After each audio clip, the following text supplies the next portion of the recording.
যেটা বলা হচ্ছে যে স্বর্ণের দাম কমতে শুরু করবে, আদৌ কি কমবে? এই এই ভ্যালুটা 1,02,000 1,00,000 টাকার মধ্যে কিন্তু সেটা ঘোরাফেরা করছে, যেটা প্রতি 10 গ্রামে 89,000 90,000 এর মধ্যে কিন্তু ঘোরাফেরা করছে। অতএব আমরা গত 3 থেকে 4 বছর বা 5 বছরের যদি আমরা স্টাডি করি বা এক দশকের স্টাডি আমরা করি, তো তাহলে আমরা দেখছি যে 2009-10 সালের পর যখন স্বর্ণের ভ্যালু 7.5 থেকে ডাবল হয়ে গেছিল 15,000 টাকা, সেই 10-11 সালের পর থেকে কিন্তু আপনারা স্টাডি গুলো দেখবেন যে হলুদ ধাতু কখনোই নিচে নামেনি, তার ভ্যালু কখনোই কমেনি।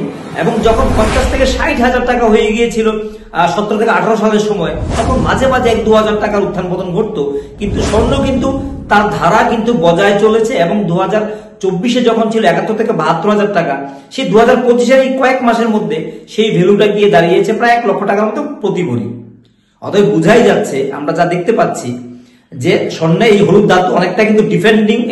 এটা মনে হচ্ছে যে এই হলুদ ধাতু যদি 56,000-এ নেমে আসে, তাহলে আগামী দিনে এই একটা স্বর্ণের যে ভ্যালু এবং যেভাবে মানুষ এটাকে বাজারে চিন্তা করে, এতে কিন্তু মানুষের বিশ্বাসটা নষ্ট হবে এবং মনে হয় না কোনোভাবেই স্বর্ণ তার জায়গা ছাড়বে।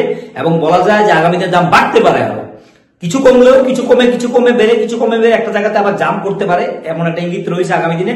যখন বাজার স্টেবল হয়ে যাবে, যখন শুল্ক নীতির পরিবর্তন কিছু হবে এবং বাজার আবার আগের মতো রান করবে, তখন কিন্তু মানুষ আবার স্বর্ণ কিনতে শুরু করবে। এবং শেয়ার বাজার যখন মানুষ টাকা বিনিয়োগ করবে, তখন স্বর্ণ বিক্রি বা কেনা আবার শুরু হয়ে যাবে একই সঙ্গে।